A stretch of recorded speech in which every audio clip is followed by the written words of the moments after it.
Waalaikumsalam warahmatullahi wabarakatuh. Baik, terima kasih Dr. Ini presentasinya cukup lengkap dan jelas. Nanti kita tunggu kalau ada diskusi bisa ditanyakan hal-hal yang disampaikan atau komentar presentasi yang pertama. Sekarang kita sampai pada presentasi yang kedua, acara kedua. Kami mengundang Dr. Lisa yang akan menyampaikan mengenai sindrom nefrotik pada anak. Nah, ini juga terkenal. Waktu 30 menit. Kami persilahkan Dr. Lisa. Baik, terima kasih Prof. Saifullah. Selamat pagi pada Profesor dan senior sekalian. Assalamualaikum warahmatullahi wabarakatuh. Pada pagi hari ini saya akan diberi tugas untuk memberikan materi sindrom nefrotik pada anak. Ini adalah highlight yang saya bicarakan pada presentasi kali ini, yaitu epidemiologi, sindrom nefrotik, patofisiologi dan clinical manifestation, kemudian tata laksana, komplikasi, dan kapan pasien sindrom nefrotik pada anak dapat diberi. Slide.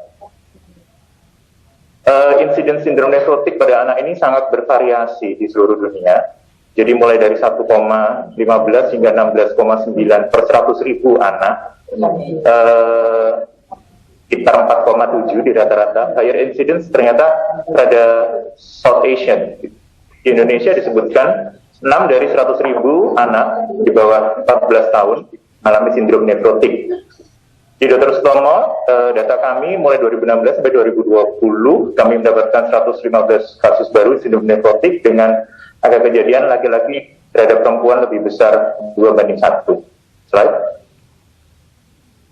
Ini adalah clinical karakteristik yang para senior sekalian mungkin sudah paham, yaitu adanya masif proteinuria yang mengakibatkan hipoalbumin dan edema, dan dapat disertai hiperlipidemia.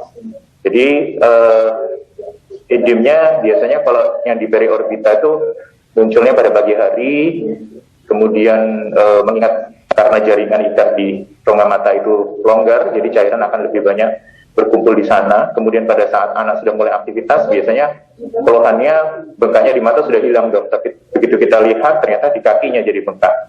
Itu bisa karena gravitasi. Kemudian apabila sampai ke anasarka, bisa sampai terjadi asites, pleural effusion, edem ke skrota maupun ke vagina. Baik. Ini adalah relevan definition dari nephrotic syndrome berdasarkan Kadigub 2012. Disebutkan kalau sindrom nefrotik itu lebih dari 40 mg per meter square per jam untuk proteinurianya, atau pada dipstick positif 3 dengan hipoalbumin dan bengkak. Kemudian ada istilah untuk remisi, kemudian relapse, dan frequently relapse itu berdasarkan jumlah relapse-nya lebih dari 2 kali dalam 6 bulan atau lebih dari 4 kali dalam 1 tahun, atau infrequent relapse, itu kebalikannya. Jadi jumlah relapse-nya kurang dari 2 kali dalam 6 bulan atau kurang dari 4 kali dalam 1 tahun. Kemudian ada steroid dependent, apabila terjadi relapse berturut-turut 2 kali pada saat prednison dilakukan alternate dose, atau pada saat prednison diturunkan dosisnya, atau pada saat prednison di-stop. Kemudian ada resisten steroid, itu adalah definisi apabila diberikan dosis induksi 2 mg per kilo, namun tidak pernah mencapai tahap remisi. Slide. Kemudian etiologi dari sindrom nefrotik sendiri. Jadi sindrom nefrotik sendiri ada yang kita sebut sebagai congenital. Terjadinya congenital itu adalah bila age onsetnya mulai dari di bawah 3 bulan. Kemudian ada yang infantile, itu apabila onsetnya 4 bulan sampai 12 bulan. Kemudian ada primary nephrotic syndrome yang kemudian kita sebut sebagai idiopathic nephrotic syndrome. Ini apabila kelainannya murni berada dari ginjalnya. Ada minimal change disease, ada FSGS, ada membranoproliferatif, ada C1q nephropathy, ada IgM nephropathy. Kemudian ada yang secondary etiology. Secondary etiology artinya bahwa ada kelainan sistemik yang mendasari terjadinya sindrom nefrotik ini. mulai seperti Henoskon dan purpura, kemudian ada lupus, kemudian untuk infeksi itu ada karena hepatitis, ada malaria, ada HIV itu yang kita sebut sebagai HIVAN, HIV Associated Nephropathy, kemudian yang terbaru ini ada COPAN, COVID Associated Nephropathy juga.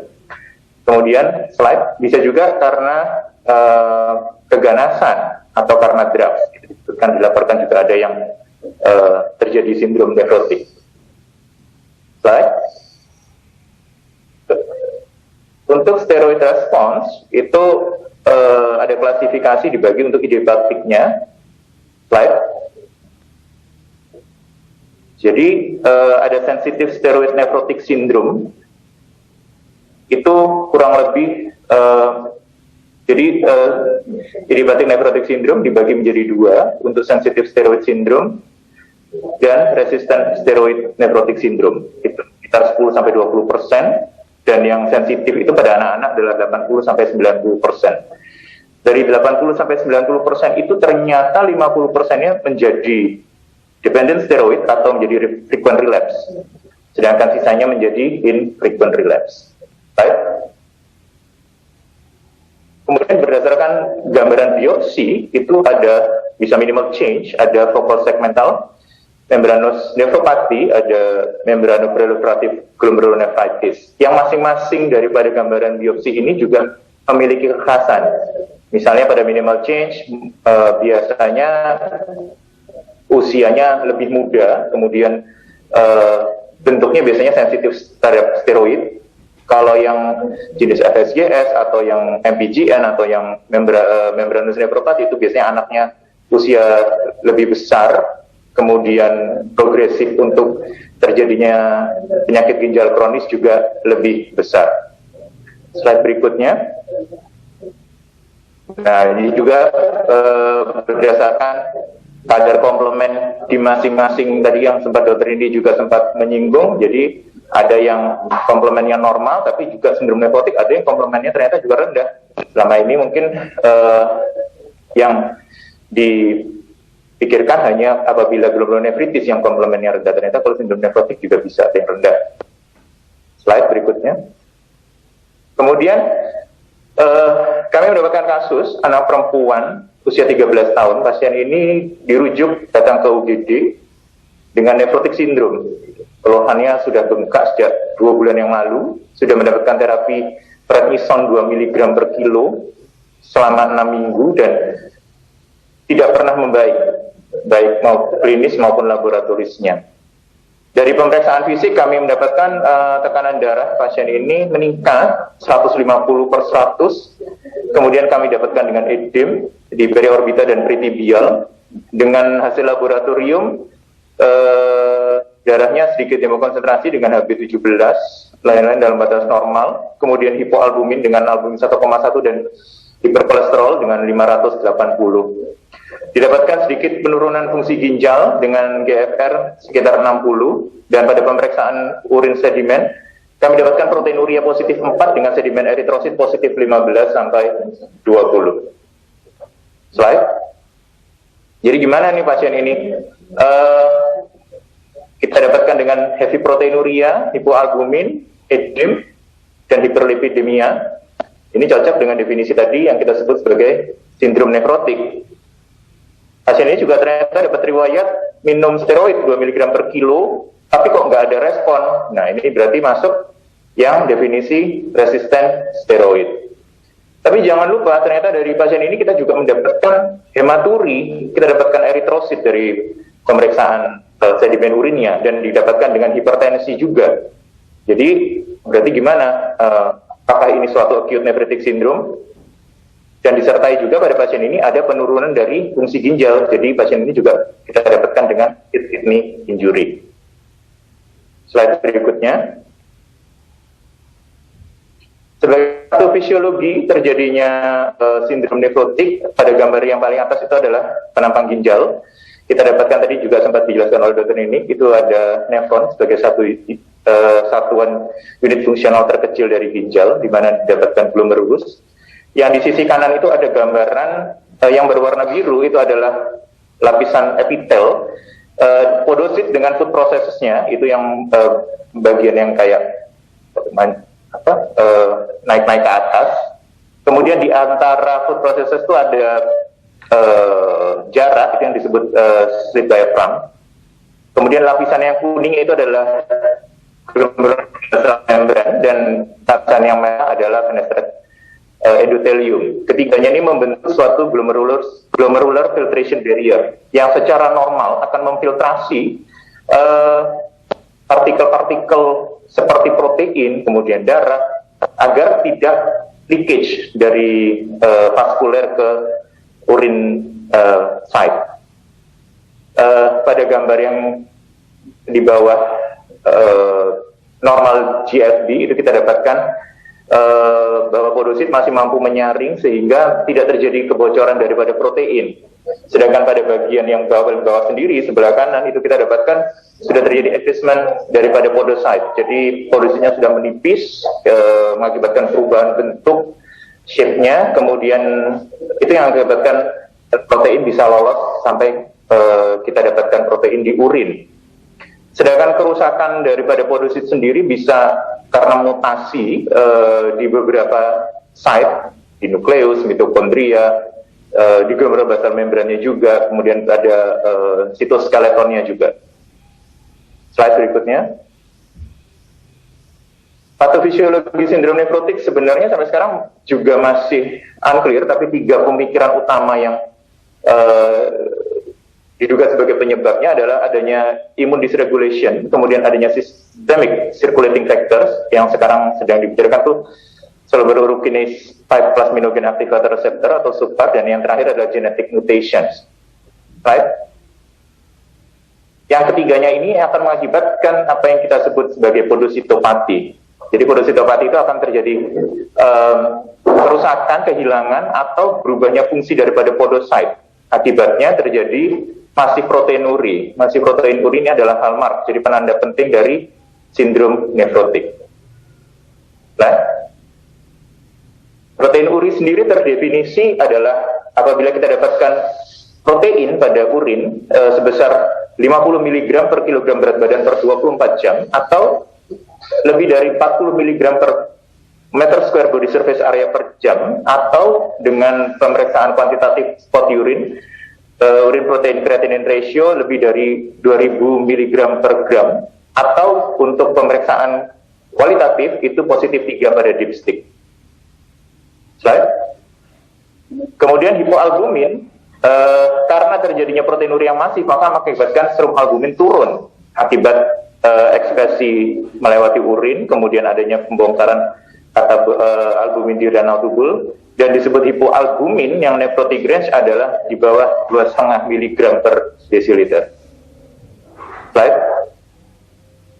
Edema adalah clinical manifestasi utama biasanya orang tua akan membawa pasien kepada para dokter sekalian. Seperti yang tadi disebutkan juga, ada 2 teori yang masih kita pegang, underfill dan overfill, yang sebenarnya tidak bisa menjelaskan sepenuhnya kenapa terjadinya bengkak pada sindrom nefrotik.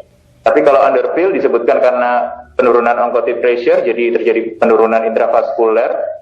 Kalau overfill terjadinya peningkatan plasma volume, sehingga akibat adanya retensi dan natrium, maka akan terjadi redup juga. Slide. Kemudian hiperlipidemia,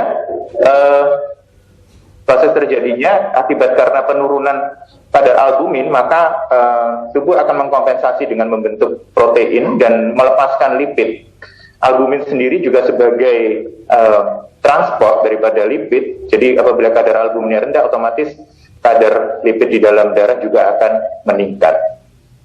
Slide. Lalu bagaimana apabila kita sudah mendapatkan 4 clinical manifestation tadi? Investigation kita berikutnya, kita memikirkan adanya pemeriksaan tambahan apabila kita mencurigai adanya glomerulonefritis. Misalkan ada C3, C4, kemudian ada anates, dsDNA, ada ANCA.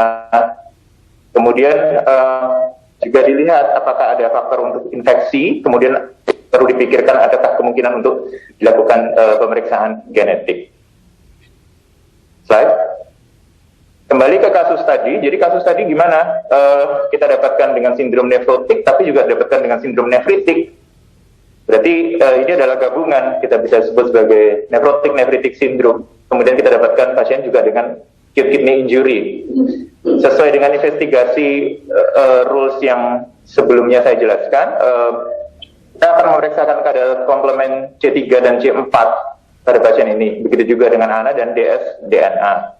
Dari pemeriksaan serologis ini karena kita curiga ini suatu sekunder nefrotic syndrome, ternyata kita dapatkan hanya C3 saja yang rendah. Kita coba lacak untuk pemeriksaan lain, tanda-tanda yang lain untuk suatu sekunder, yang paling sering biasanya lupus, yang akan dijelaskan oleh Dr. Kiki nanti. Karena kita tidak dapatkan, SLICC skornya pun hanya 2. Jadi gimana pada pasien ini? Apa tindakan kita berikutnya? Slide. Jadi berdasarkan slide kasus tadi, kita investigasi berikutnya akan lebih mendalam, yaitu kita akan melakukan renal biopsi. Indikasinya pada pasien ini usia, dia berada di atas 12 tahun, kemudian dia didapatkan dengan penurunan fungsi ginjal, kemudian kita dapatkan dia dengan hematuri. Jangan lupa tadi sedimen eritrositnya adalah 10 sampai 15. Kemudian dia juga didapatkan dengan hipokomplementemia dengan kadar C3 yang rendah. Kemudian slide pasien ini juga kita dapatkan dengan hipertensi dan adanya resistensi terhadap steroid. Jadi pasien ini sudah kita indikasikan untuk dilakukan kidney biopsy. Slide. Ternyata hasil kidney biopsi dari light microscope adanya mesangial proliferation, endocapillary proliferation dengan penebalan dari dinding kapiler disertai dengan gambaran double contour. Pada immunofluorescence dapatkan deposit dari C3, tetapi untuk IgM, IgG, IgA, C4 dan C1q-nya negatif. Maka gambar ini sesuai dengan membranoproliferative glomerulonephritis. Slide. Nah, kembali ke slide. Jadi ini yang pembagian sindrom nefrotik berdasarkan histopatologi. Pada pasien ini gimana? Ternyata umur di atas sesuai dengan yang membranoproliferatif ya, 5 sampai 15, kemudian didapatkan dengan hematuri, didapatkan dengan hipertensi, kemudian didapatkan dengan resistensi terhadap steroid dan didapatkan dengan C3 yang rendah. Ini adalah algoritma dari PROVIA, dari Pediatric Nephrology on the Go. Jadi apabila pasien didapatkan dengan sindrom nefrotik, maka setelah dilakukan tata laksana steroid, langsung bisa dibedakan antara ini apakah sensitif ataupun resisten. Jadi, kalau misalkan resisten, akan melakukan tindakan berikutnya adalah biopsi. Apabila sensitif, akan dicoba dengan induksi ulang, ataupun apabila relapse lagi bisa ditambahkan dengan sparing agent yang nanti akan kami jelaskan. Bila sparing agent diberikan akan bergantung nanti akan masuk kategori klasifikasi yang mana. Bila klasifikasinya apabila pasien ini relapse-nya karena dosis steroidnya bisa kita kategorikan dia sebagai dependent steroid, tapi apabila di jumlah relapse-nya itu akan menjadi frequent atau infrequent relapse. Nah, apabila sudah masuk dependent atau frequent relapse, itu akan masuk indikasi untuk terjadinya biopsi ginjal. Slide. Tata laksana yang pertama adalah prednisolon. Jadi prednisolon itu adalah diindikasikan untuk first episode dan subsequent relapse-nya. Jangan lupa pada saat pemberian prednison, monitoring untuk berat badan, tinggi badan, dan tekanan darah. Disebutkan prednison itu mampu merubah bentuk dari podosit yang seperti tadi dijelaskan pada patofisiologi, terjadi perubahan dari podosit. Tapi biasanya ini yang pada minimal change disease. Kemudian pada pasien yang mendapatkan terapi lebih dari 6 bulan, jangan lupa untuk konsulkan ke bagian oftalmologi untuk evaluasi ada tidaknya katarak. Prednisolon sendiri ini sudah diberikan sebagai mainstay terapi untuk sindrom nefrotik selama 50 tahun. Tetapi untuk durasi masalah taperingnya ataupun maksimum dosnya sampai sekarang masih bervariasi antara satu center dengan center yang lain. Slide. Nah, seperti kita lihat di sini mulai dari tahun 70-an, jadi dari ISKDC, kemudian atau dari Prancis, kemudian yang masih kita pegang sekarang Cedigo 2012, kemudian yang dari Italia, dan yang terakhir dari Toronto. Jadi saja untuk masing-masing definisi untuk menginduksi, kemudian kapan disebut relapse, kapan disebut remisi, itu masih ada beberapa perbedaan. Slide. Nah, ini untuk yang remisinya, untuk relapse-nya, kapan disebut frequent relapse, kapan disebut dependent-nya. Slide. Baik, apabila pasien sudah pada tahap frequent relapse, dependent steroid atau resistant steroid, maka pasien ini tidak mungkin hanya diberikan pemberian prednison saja gitu. Jadi membutuhkan apa yang disebut steroid sparing agents. Steroid sparing agent ini ada beberapa macam. Yang pertama adalah jenis alkylating agent. Ini adalah cyclophosphamide.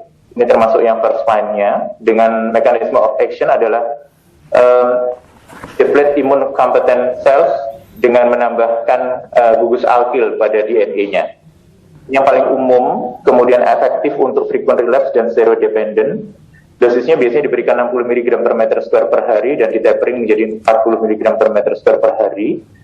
Efek sampingnya bisa berupa alopecia, bone marrow suppression, dan yang kita takutkan biasanya adalah gonadal toxicity. Ternyata dari penelitian disebutkan bahwa terjadi penurunan relapse sampai 6-12 bulan. Slide. Sparing agent berikutnya adalah imunomodulator. Jenis imunomodulator ini bisa kita pakai adalah levamisol. Ini obat cacing. Jadi indikasinya disebutkan untuk frequent relapse atau untuk steroid dependent. Dosisnya 2,5 mg per kilogram berat badan selang sehari, diberikan selama 1 tahun, 6 bulan sampai 1 tahun.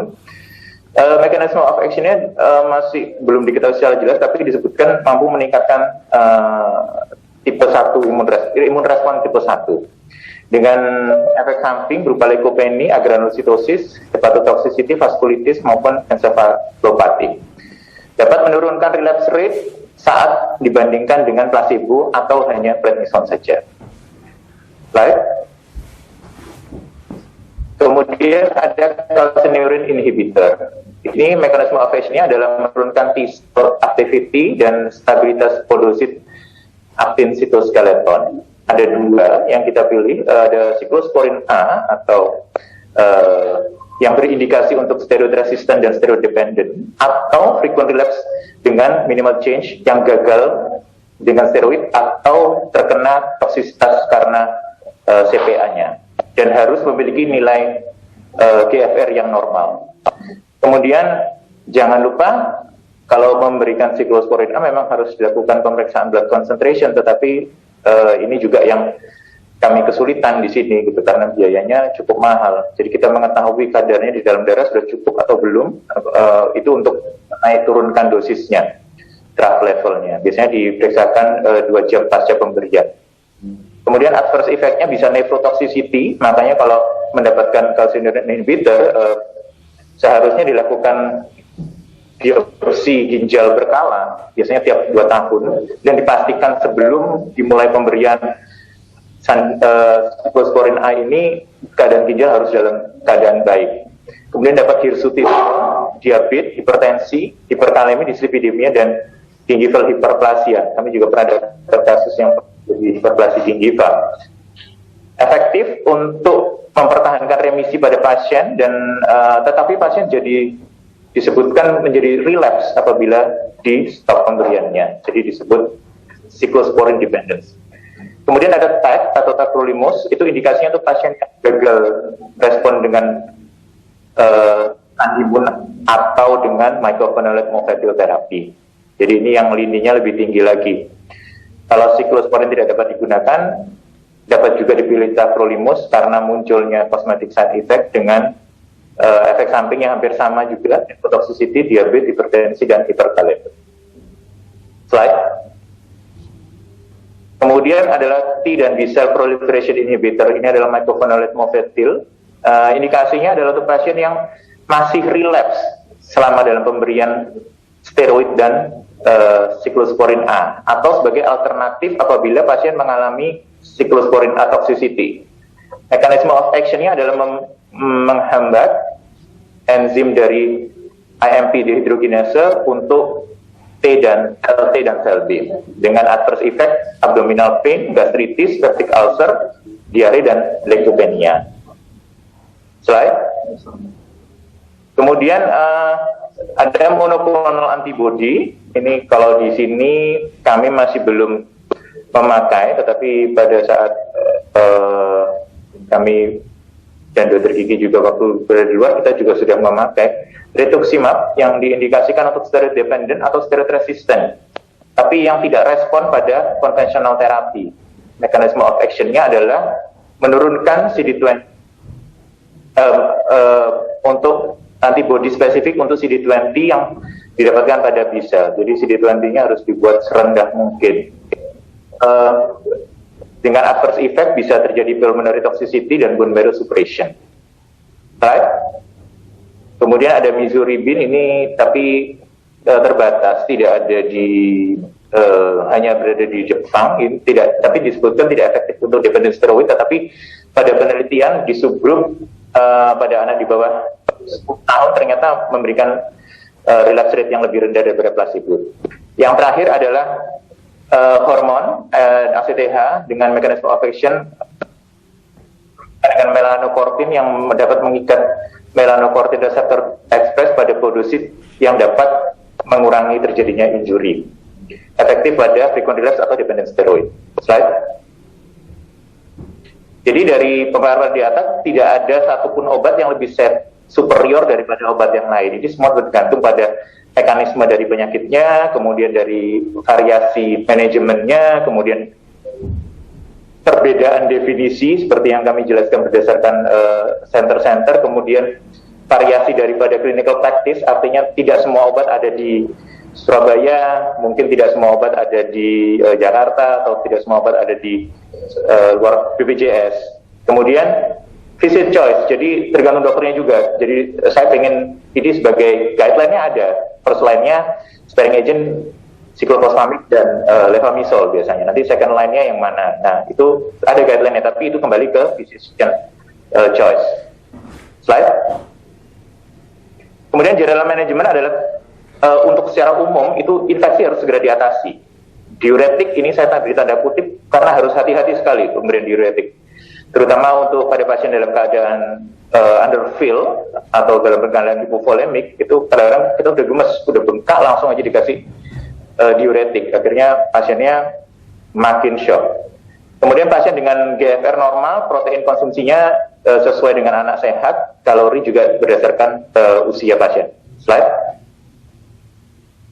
Ini adalah gambaran dari Prof. Ijima tahun 2018. Jadi pasien begitu disebut sindrom nefrotik, kalau dia sensitif, dia akan mengikuti jalurnya, diberikan obat-obat. Apabila terjadi cytotoxicity, akan diganti. First line-nya kita lihat di situ adalah cyclophosphamide dan levamisol. Apabila masih tidak istilahnya respon, baru naik ke golongan mycophenolate mofetil. Dan ini semua bersifat kronis, jadi semuanya akan long term. Sebaliknya pada golongan yang sudah resisten steroid, pilihannya bisa langsung ke tacrolimus atau cukup diberikan dengan ACE inhibitor apabila terbukti ini suatu genetik, kelainan genetik atau kelainan kongenital. Slide. Jadi untuk tata laksana proteinurianya selain tadi yang sudah yang utama, itu ada ini yang Juvan ya. Jadi dapat diberikan ACE inhibitor atau ARB, mekanismenya itu blokade dari RAA sistem. Tujuannya adalah menurunkan proteinuria. Slide. Kemudian untuk hiperkolesterolemia sebenarnya sering juga bingung dikasih obat nggak untuk hiperkolesterolemia. Tidak perlu diberi obat karena biasanya akan membaik apabila sindrom nefrotiknya akan teratasi. Tetapi apabila memang harus diberikan, dapat diberikan golongan lovastatin maupun atorvastatin. Jangan lupa dimonitor liver function-nya, gitu setiap 3 bulan sekali. Slide. Kemudian untuk hiperkoagulability-nya hindari keadaan hipovolemik. Kemudian dapat diberikan aspirin. Ini disebutkan kalau trombositnya bisa sampai di atas 1 juta ke protokolnya. Kemudian untuk hipertensinya harus dikontrol supaya persental tensinya dengan target di bawah 90 persental. Low salt diet, kemudian exercise, weight reduction, dan dapat diberikan ACE atau ARB. Slide. Edema dapat diberikan diet rendah sodium, diet rendah natrium, kemudian dapat dilakukan fluid restriction apabila memang bengkak sekali. Diuretics, yang tadi saya bilang, kalau memang edemnya refraktori, dapat diberikan furosemide dikombinasikan dengan spironolactone, dan jangan lupa adalah albumin infusion. Dan diberikan furosemide-nya midway dan setelah infus albumin selesai. Slide. Komplikasinya 3 yang utama adalah infeksi, kemudian akut kidney injury. Ini penelitian terakhir di Dr. Sulomo disebutkan 32% pasien sindrom nefrotik mengalami akut kidney injury yang diakibatkan karena hipovolemik statusnya dan bisa juga karena nephrotoxic drugs-nya. Kemudian terjadinya thromboembolism. Jadi 3 utama itu yang harus kita waspadai betul. Kemudian ada hipertensi, dyslipidemia, renal dysfunction, dan vitamin D deficiency. Slide. Prognosisnya kalau ini golongan minimal change, itu potensi disebut untuk good prognosis. Tapi kalau ini resisten, itu adalah poor. Karena sangat tinggi kemungkinannya untuk terjadi ke ESRD, end stage renal disease. Kemudian untuk recurrence-nya, jadi akan sering relapse untuk yang frequent relapse maupun yang dependent steroid. Kemudian jelas long term sequel of chronic illness. Jadi yang tadi saya bilang ini adalah kronik. Kemudian untuk physiological stressornya, jadi biasanya pasiennya jadi makin stres, kemudian sering bolos sekolah, mungkin pada saat dia bengkak dia akan dibully. Itu karena kejadian betul. Pasien-pasien kami juga beberapa yang jadi stres karena dia mengaku dia dibully oleh teman-temannya pada saat sedang relapse. Kemudian adanya cosmetic adverse effect dari medication, seperti tadi bisa terjadi hirsutisme, bisa terjadi gingival hyperplasia juga. Next. Imunisasi selama terapi steroid sampai 6 minggu setelah steroid terakhir diberikan, hanya inactivated vaksin yang dibolehkan. Vaksin hidup seperti oral polio, rotavirus, measles, MMR, varicella diberikan 6 minggu pasca steroid terakhir. Apabila pasien mengkonsumsi siklofosfamid setelah 3 bulan pemberian siklofosfamid. Disebut juga di dalam jurnal sparing agent yang lain apabila dia diberikan levamisol atau MMF atau calcineurin inhibitor golongan siklofosfamid 1 bulan setelah dia bebas. Pneumococcal vaksin recommended untuk diberikan pada pasien-pasien sindrom nefrotik. Next.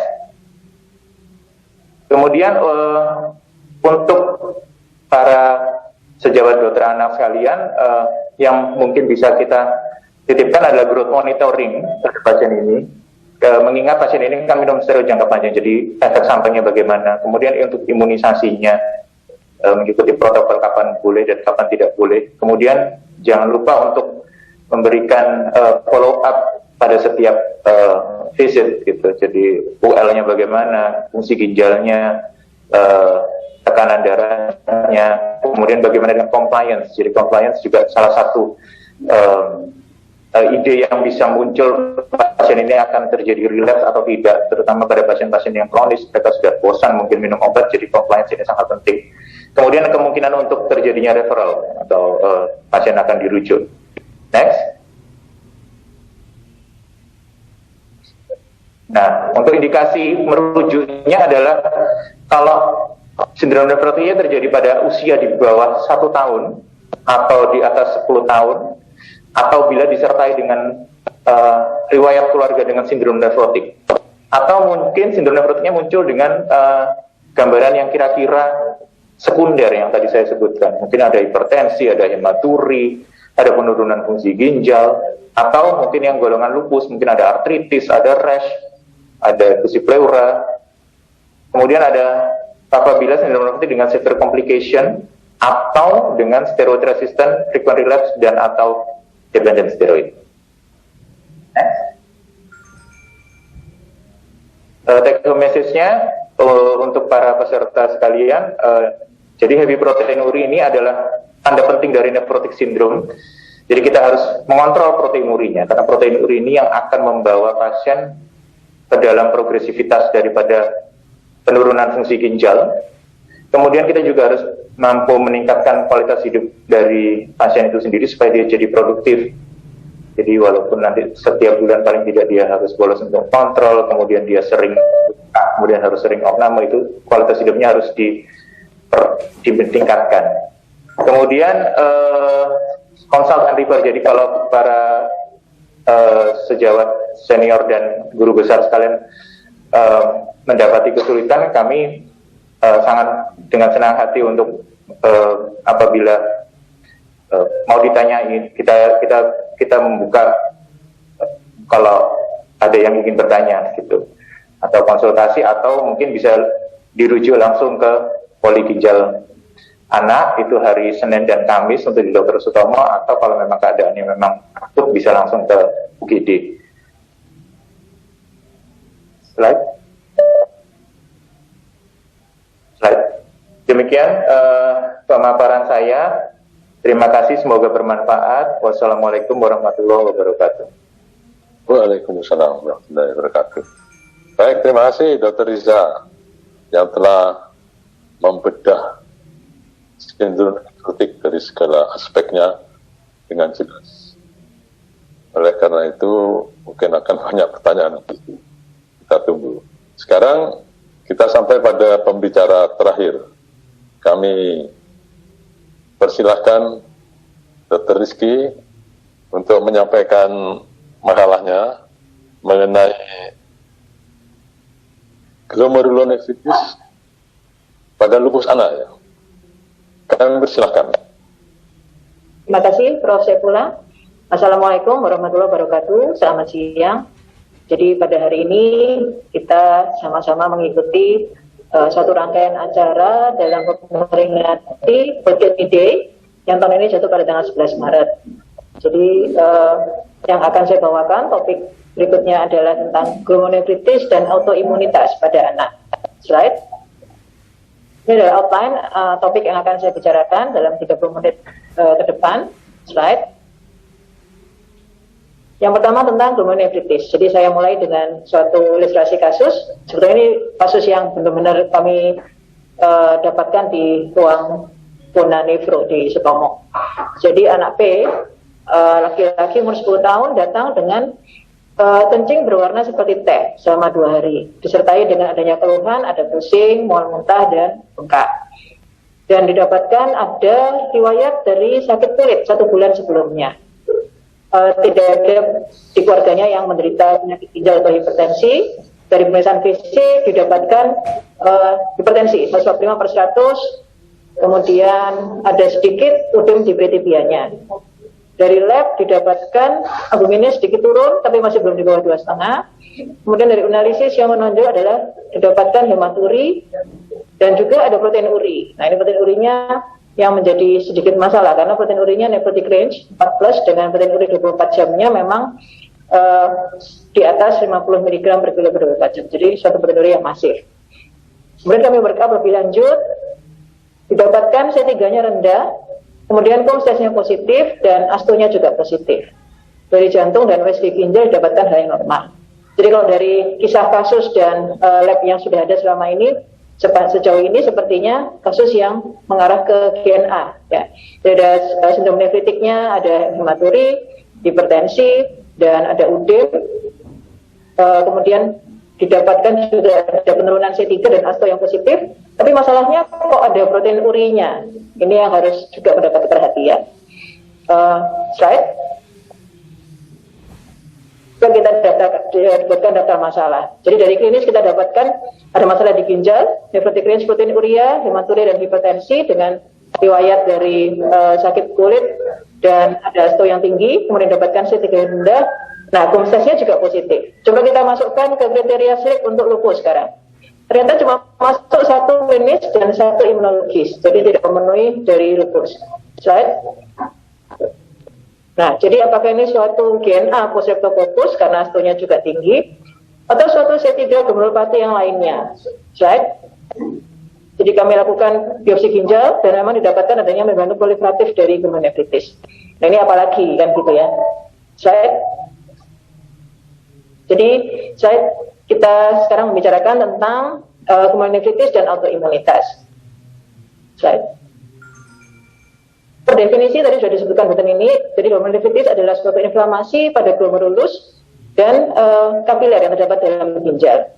Ini bukan satu penyakit yang tunggal, tapi juga bisa merupakan manifestasi dari beberapa penyakit lainnya. Jadi harus diperhatikan gejalanya dan tandanya seperti hematuri dan atau proteinuri, adanya sindrom nefrotik, sindrom nefritik, bisa terjadi gangguan fungsi sampai mengarah ke acute kidney injury atau chronic kidney disease. Slide. Pada tahun 92 sudah mulai dibuat klasifikasi yang membedakan antara glomerulonefritis yang primer dan yang sekunder. Pada dasarnya yang primer berarti kaitannya memang terletak pada ginjalnya sendiri. Sedangkan kalau yang sekunder terkait dengan suatu kelainan sistemik lainnya yang kemudian berefek pada ginjal. Jadi kalau pada yang primer yang bisa disebutkan pada saat itu disebut Pasteur syndrome, kemudian IgA nephropathy atau yang lainnya. Sedangkan yang sekunder bisa suatu sistemik vaskulitis seperti SLE dan penyakit kolagen vaskuler lain. Ini tahun 92 sudah mulai dibuat klasifikasi begini. Next. Nah, sekarang dibedakan dengan lebih jelas antara primer dan sekunder.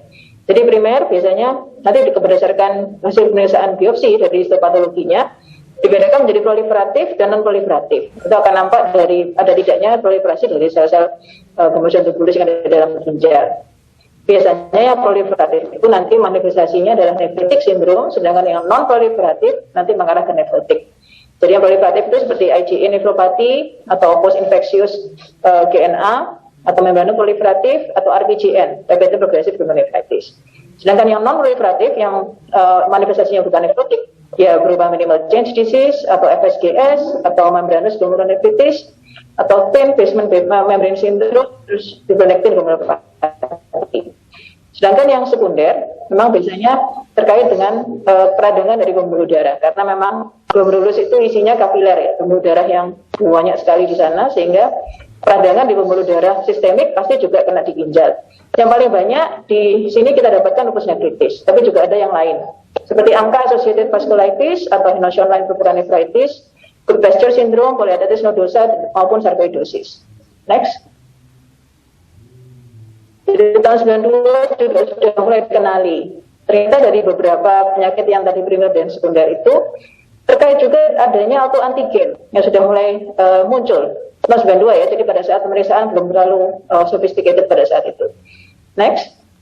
Di tahun 2014 dan 2016 juga sudah mulai bisa dipastikan marker-marker apa yang bisa menunjukkan sistem fitur dari autoimunitas dari beberapa penyakit.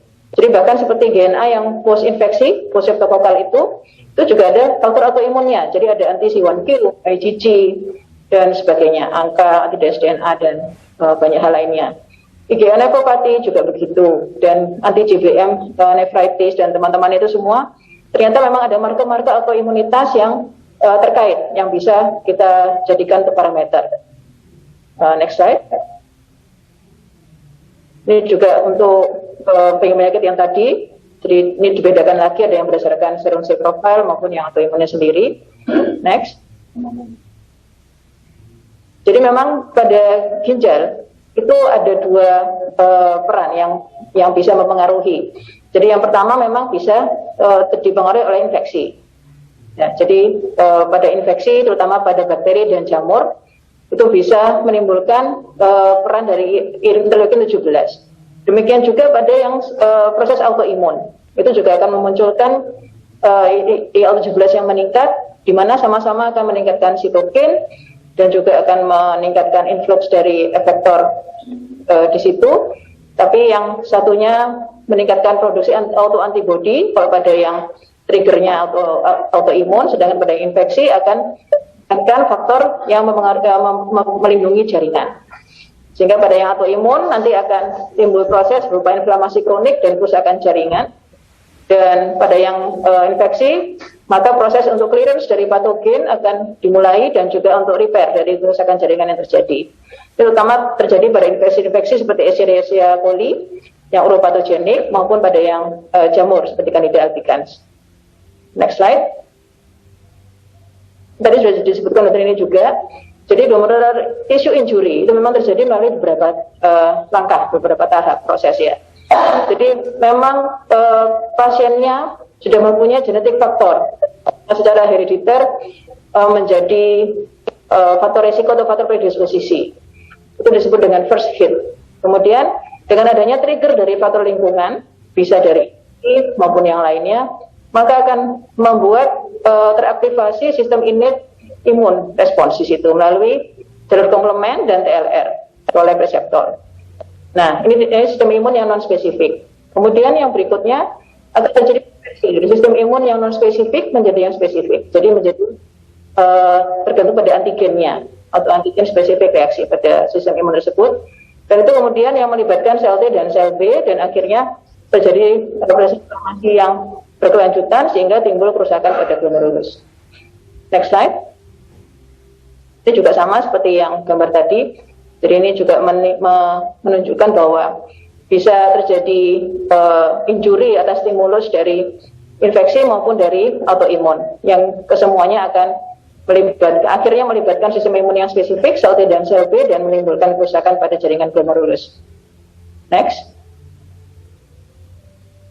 Ini menunjukkan adanya beberapa deposit dari akibat dari proses imun kompleks yang terjadi di glomerulus tadi. Jadi bisa terjadi deposit dari komplement C3 maupun deposit yang letaknya warnanya hijau-hijau itu terletak di mesangial atau di subepitelial atau di subendotelial. Ini yang kita cari pada saat kita melakukan biopsi ginjal. Jadi apakah memang tampak kompleks imun itu depositnya di mana? Itu yang kita cek pakai imunofluoresensi yang harganya mahal, yang masih belum bisa ditanggung BPJS sepenuhnya itu. Kita mencari secara struktur itu kelihatan nggak deposit kompleks imun di situ. Next.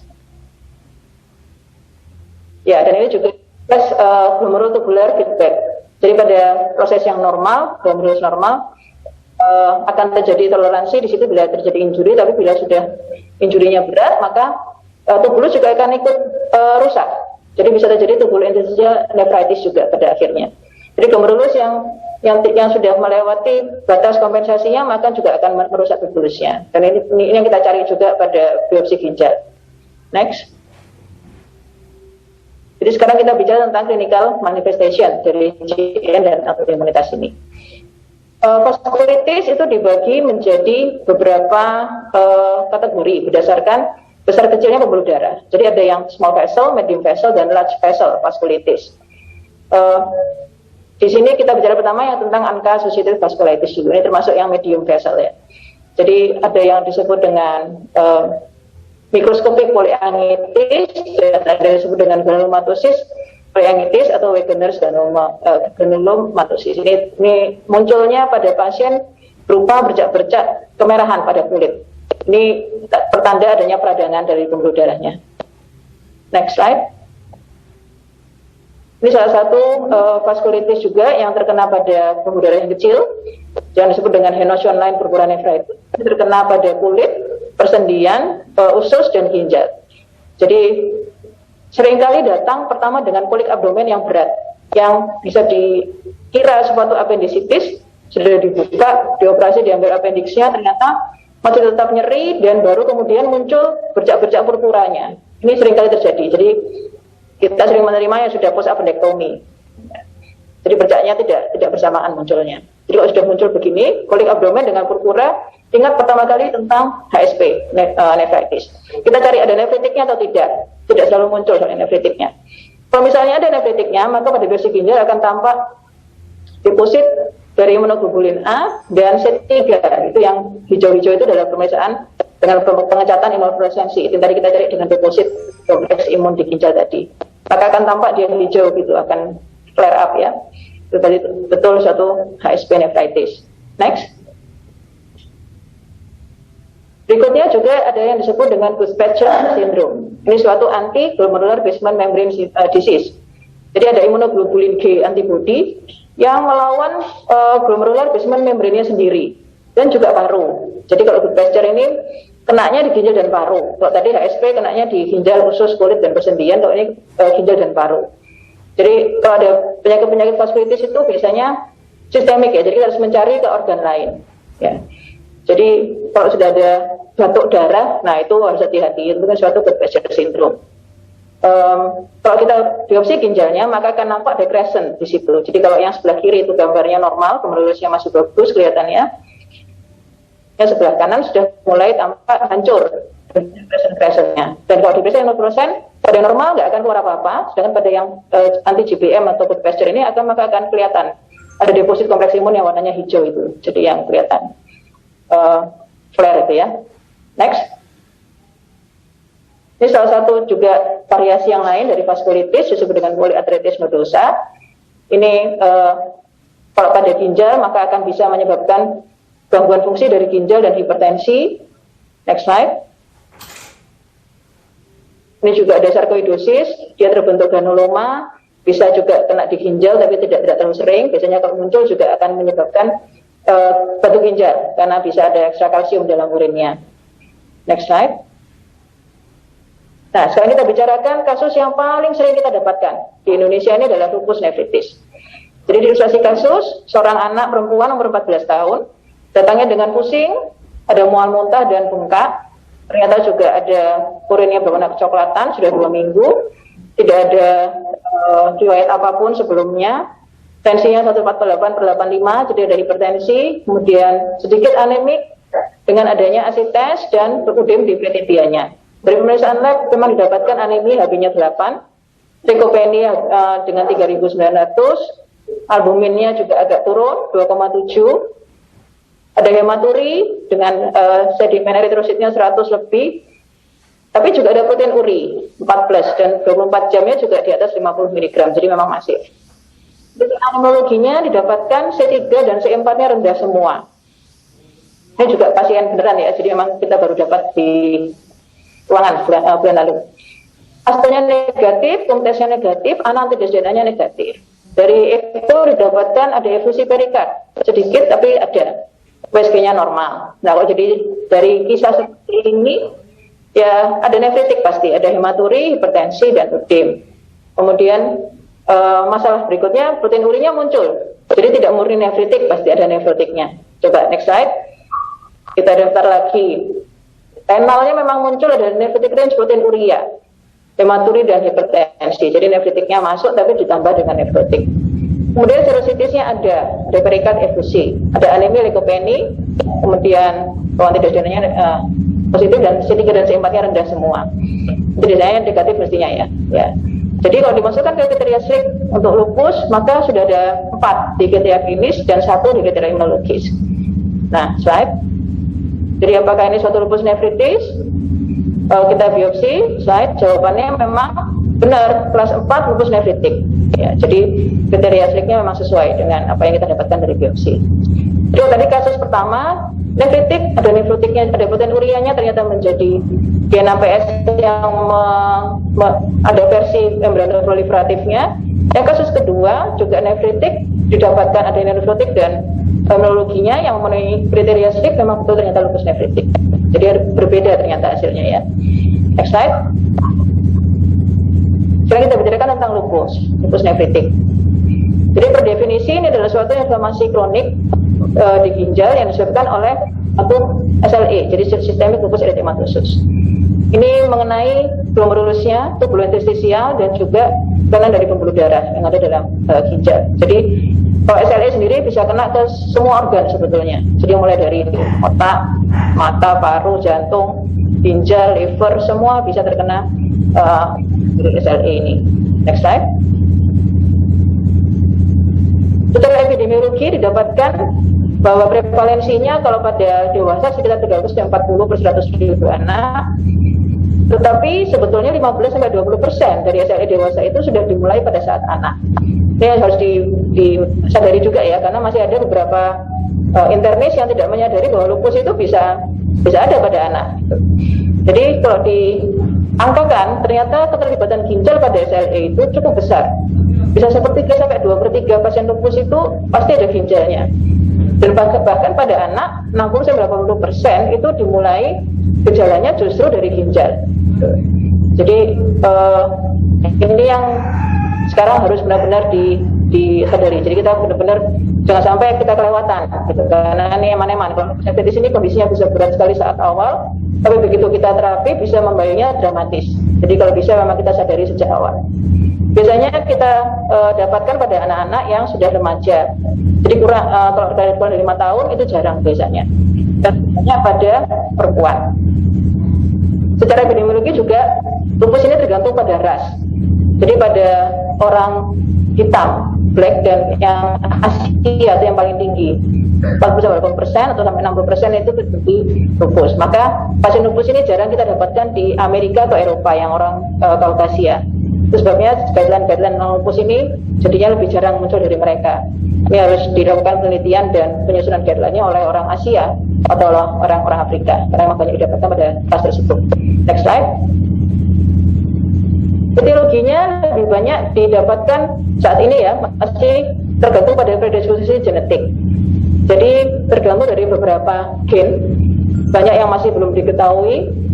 Hampir sama seperti yang tadi dijelaskan di diabetes atau imun.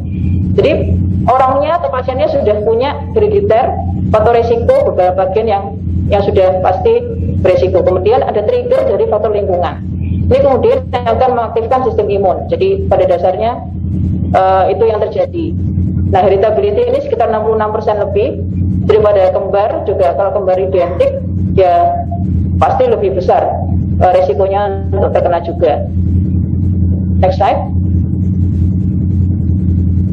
Jadi ini susceptibility ini sudah ada faktor genetik yang dipunyai masing-masing orang. Kemudian ditambah dengan stimulus dari lingkungan, bisa sinar matahari pun bisa. Pasien lupus memang kita tekankan harus menghindari matahari sebisa mungkin. Atau infeksi, atau dengan obat-obatan tertentu. Dengan stimulus itu dan dengan innate faktor risiko yang sudah dipunyai, maka akan muncul proliferasi dari autoimunnya. Dan kemudian akan merangsang untuk membentuk autoantibody yang berlebihan. Next slide. Ini juga sama secara gambar saja. Jadi ada innate-nya, kemudian ada stimulus dari lingkungan, muncullah inflamasi yang kemudian membentuk autoantibody terhadap jaringannya sendiri dan berakibat terjadinya kerusakan pada jaringan tubuh pasiennya. Next slide. Secara patofisiologi, ini adalah suatu proses autoimun. Jadi autoantibody-nya melawan elemen nukleer dari sel-sel dari jaringan. Jadi kalau pada yang nefritik, ya autoantibody-nya yang bersifat nefritogenik. Jadi antigen ini antigen spesifik. Dia bertarget pada nukleosom dan kemudian autoantibody-nya itu terikat kuat pada kompleks sehingga bisa membentuk kompleks imun di dalam pembuluh darah sendiri. Next slide. Ini patofisiologi dari lupus nephritis juga. Jadi sama, cuma ada gambar-gambarnya ya. Jadi dia pada intinya akan membentuk satu kompleks imun akibat dari herediter stimulus eksternal yang kemudian terjadi proses imunologi, kemudian untuk autoimun melawan dirinya sendiri.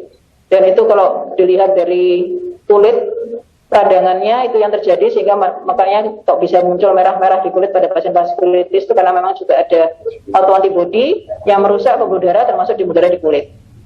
Next. Manifestasi klinis.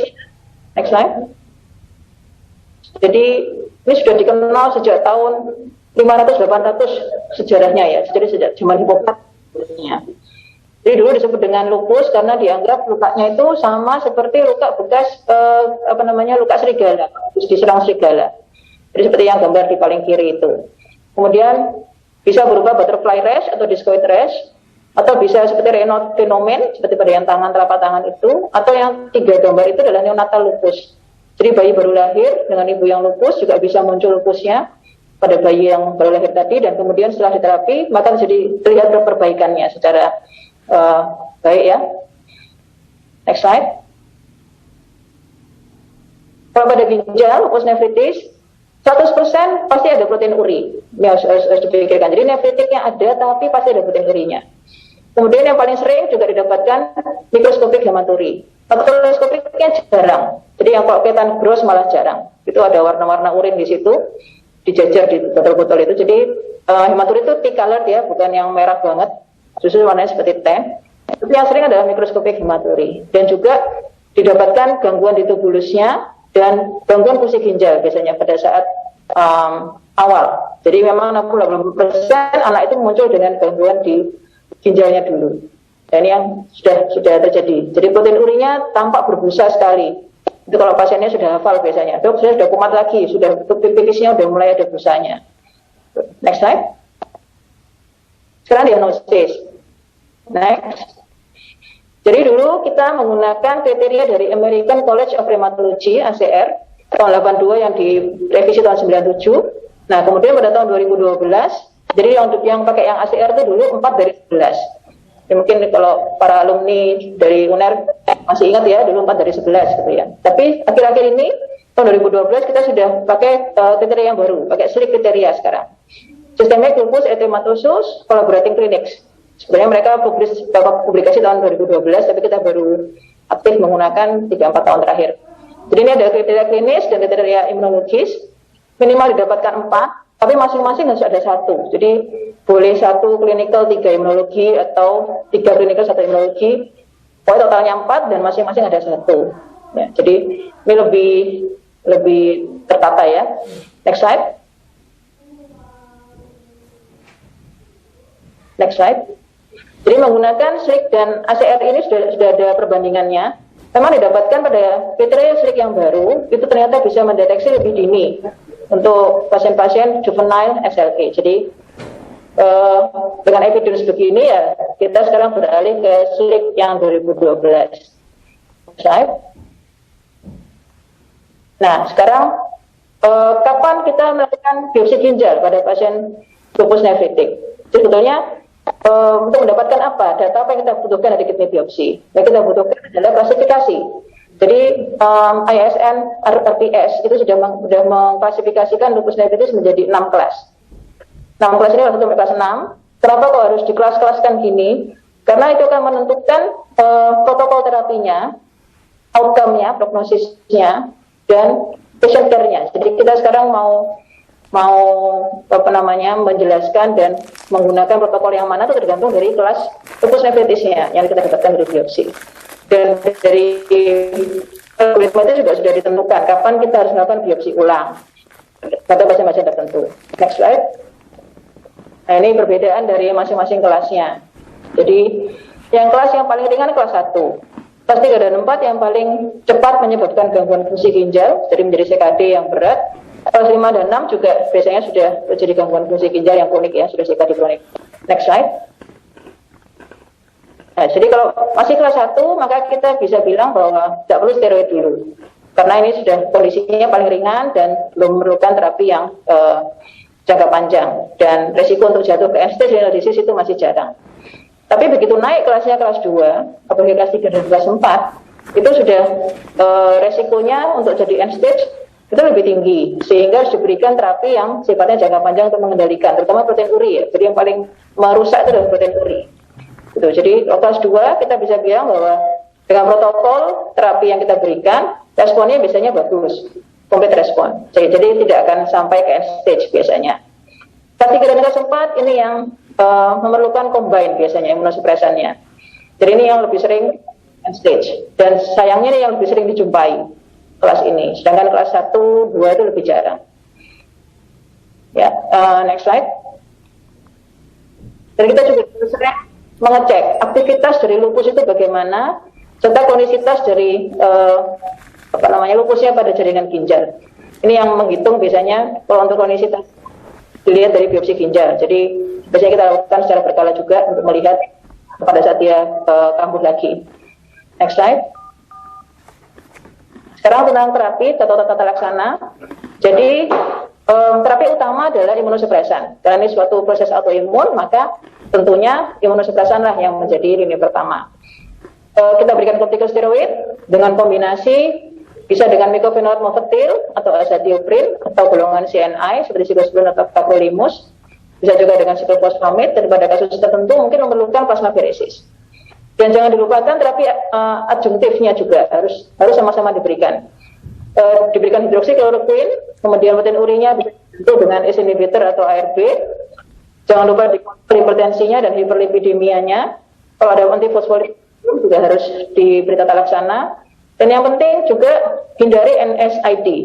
Ini yang nefrotoksik dan terutama pada pasien yang sudah mulai turun fungsi ginjalnya meskipun belum turun banyak ya, tapi harus dihindari. Jadi penggunaan yang gen yang sifatnya NSAID itu juga atau VEN atau gen itu yang harus dihindari. Next slide. Ini protokol yang kita gunakan sekarang. Jadi ada fase remisi, fase induksi dan fase maintenance. Jadi pada pasien lupus kita berikan pertama IV methylprednisolone pulse secara berkala, bisa tiap 2 minggu atau tiap bulan. 6 kali kita evaluasi bagaimana responnya, ditambah dengan oral MMF atau Myfortic. Kemudian kita evaluasi protein urianya. Bila masih didapatkan protein uri dengan fungsi ginjal masih normal, maka bisa kita tambahkan CNI. Jadi bisa 3 obatnya sampai mencapai remisi. Jadi remisi kita lihat dari protein urinya juga. Bila sudah remisi, maka CNI-nya bisa di stop dulu. Nah, yang golongan MMF atau Myfortic-nya bisa diteruskan. MP pulse-nya setelah diberikan secara pulse, maka di maintenance dengan pemberian prednisone oral yang nantinya perlahan-lahan akan di tapering down sehingga pada saat fase maintenance sudah bisa menggunakan alternate day. Jadi ini memang dosis tinggi steroidnya dan digunakan multiple targeted immunosuppressant. Jadi menggunakan golongan MMF dan golongan CNI. Ini protokol ini pertama yang kita gunakan. Tentunya disesuaikan dengan kondisi tiap pasien. Next slide. Nah, ada juga beberapa terapi lainnya yang bisa targeted, jadi seperti rituximab, eculizumab, dan semua umap-umap lainnya. Ya sebetulnya ada di Indonesia, cuma ya tidak terjangkau BPJS. Rituximab ada di BPJS, tapi direstriksi untuk kondisi keganasan biasanya. Jadi ginjal ini masih belum banyak disinggung dalam BPJS. Ini yang masih harus kita perjuangkan bersama. Ya. Next slide. Jadi kita bisa melihat respon dari tata laksana ini apakah terjadi remisi yang komplit atau yang parsial. Kalau yang komplit, SLEDAI-nya, jadi SLE Disease Activity Index-nya harus kurang dari 2, kemudian C3, C4-nya normal, fungsi ginjalnya normal, tidak ada lagi proteinuri dan hematuri. Ini adalah suatu remisi komplit. Sedangkan remisi parsial masih agak sedikit naik kreatininnya. Proteinurinya masih ada sedikit gitu, tapi sudah mulai membaik. Komplement dan SLEDAI-nya juga sudah mulai membaik, tapi masih belum kembali ke normal. Next slide. Komplikasi yang bisa terjadi pada pediatrik SLE, next. Yang paling besar itu adalah lupus nefritis. Jadi ini komplikasi dari SLE secara keseluruhan pada anak ya. Yang paling gede itu yang merah itu adalah lupus nefritis, itu sudah jelas. Kemudian juga bisa kena ke semua organ lainnya. Bisa terjadi cerebral lupus, bisa terjadi katarak, glaukoma, short stature, kematian, infeksi, dan aki. Jadi semua organ bisa terkena, tapi yang paling harus dipikirkan pertama adalah ginjalnya. Next.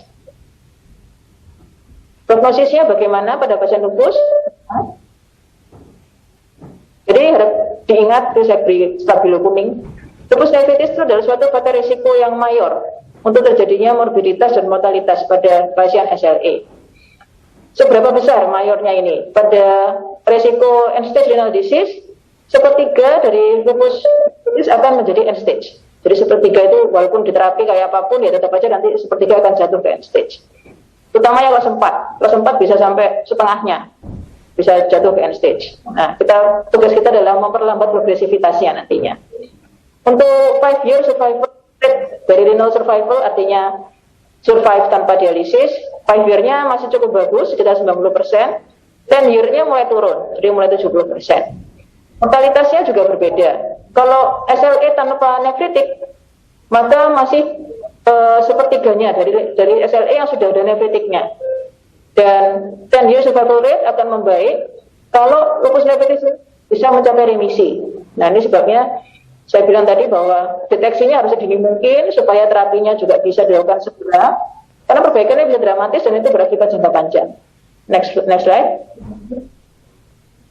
Sekarang prognosis, faktor yang memperburuk prognosis adalah kalau ada nefritik yang tidak respon terhadap pemberian imunosupresan. atau pasiennya datang bukan pada usia remaja pertama kali terdeteksi. Nah, ini lebih muda, berarti lebih biasanya. Dan juga gender laki-laki itu juga lebih berat. Atau hipertensi yang persisten, kemudian pada biopsi sudah didapatkan crescent sejak awal, ada nekrosis fibrinoid, ada scarring di glomerulusnya, ada atrofi tubulus. Jadi kerusakan-kerusakan yang sudah sifatnya permanen ini yang memperberat prognosis dari lupus nefritiknya. Beberapa pasien juga datang dengan gangguan fungsi ginjal sejak awal, komplemennya sangat rendah, itu harus segera dengan agresif diberikan terapi. Nah, masalahnya berikutnya adalah karena pasiennya biasanya remaja, maka compliance atau kepatuhan minum obatnya itu yang jelek. Nah, ini yang harus kita sadari sejak awal. Jadi harus kita lakukan tindakan-tindakan pencegahan supaya tidak terjadi poor compliance. Next slide. Edukasi untuk pasien. Next. Jadi edukasi ini harus dilakukan untuk pasiennya dan untuk keluarganya. Jadi semua harus terlibat pada proses pengobatan dari pasien lupus nefritik. Jadi harus kita jelaskan keparahannya apa saja yang bisa terjadi, komplikasinya dan terapinya apa. Dan memang sulit, treatment is difficult, terutama pada pasien yang adolescent. Jadi harus expect issues, kita harus membuat rencana mitigasi dulu sebelum bencana terjadi. Ya, jadi ada juga faktor depresi pasti. Terus harus dikonsulkan, mungkin ada pendampingan psikiatri atau psikolog atau support group. Jadi kita sekarang punya komunitas untuk pasien-pasien lupus kami, Polucu ya namanya, komunitas lupus cilik Surabaya. Kemudian kita harus juga mempertimbangkan komplikasi yang serius, karena mereka sudah remaja biasanya, jadi harus diedukasi sejak awal, jangan sampai terjadi kehamilan yang tidak direncanakan. Dan kemudian tentang narkoba itu akan sangat mempengaruhi efektivitas dari obat-obatan dari lupusnya. Dan infeksi, termasuk juga STD, jadi harus dibicarakan sejak awal dan terbuka pada pasien dan keluarganya. Next slide. Next. Jadi indikasi untuk rujukan. Bila didapatkan pasien nefrotik dan atau nefritik yang atipikal, itu segera dirujuk. Misalnya umurnya tidak cocok dengan kelazimannya. Pasien nefrotik biasanya umur 5-10 tahun. Ini ada yang nefrotik umur setahun. Dan itu pasti bukan minimal change. Sudah dirujuk. Nefritik juga begitu. Nefritik biasanya remaja. Nah, ini ada yang nggak remaja. Nah, itu dirujuk. Kemudian timbul nefritik manifestasi pada pasien nefrotik atau sebaliknya. Pasien nefritik tapi ada protein urinya, nah itu dirujuk saja. Itu pasti sudah tidak sederhana lagi. Yang kedua, indikasinya bila didapatkan manifestasi ekstrarenal, baik pada pasien nefrotik atau nefritik. Misalnya ada artritis, ada serositis, atau ada rash, yang lainnya purpura dan sebagainya. Itu berarti ada sistemik vaskulitis yang kemungkinan besar terjadi. Yang ketiga, bila didapatkan komplikasi yang berat pada sistem nefrotik dan atau nefritik. Jadi edemnya nggak segera membaik, atau ada trombosis, ada infeksi yang berat, toksisitas dari steroidnya sudah muncul, nah ini harus segera dikirim. Next slide. Ya, yang terakhir take home message. Jadi harap diingat juga bahwa pada gen nefritik ya, itu ternyata biasanya dimulai dengan infeksi yang kemudian akan mengaktifasi respon innate immune dan kemudian jatuh ke autoimunitas, akan muncul autoantibody respon di situ.